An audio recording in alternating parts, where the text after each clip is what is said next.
DXDC Radyoman Report. Gikalipay ni Mario Lamida, 64 anyos, usa ka taxi driver ang 70 pesos nga sugyot sa flag down raid sa taxi nga giduso una dito sa Iloilo City.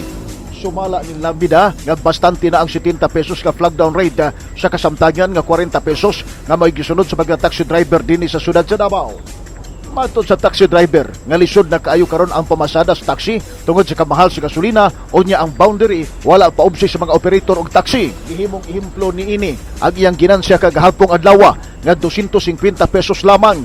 Di nagsugod siya sa pagpamasada alas 7 buntag hangtod alas 9 kagabion. Gumikan sa kamahal sa gasolina ingon man ang pagminos sa pasahero tungod kay daghan na usab ang mga pampasaherong taxi ning dakbayan sa Davao.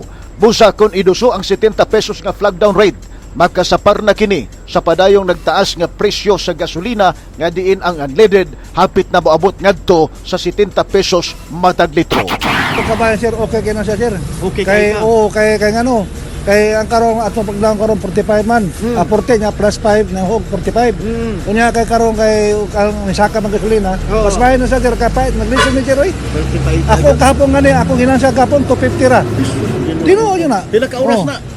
Kuan po, sugod ko Sugod alas ka, 7, alas 7. tama sa alas 9 sa gabi. Grabe, no? Oh. Wad-wad na ginagmayo. Oh, wad na ako minga yo kasi nya igo nga akong kita igor sa gasolina. Kasama mo sa balita og serbisyo publiko, Radyo Man Dudong Rin Lubosbog, Tatak Ariben. Tatak RMN.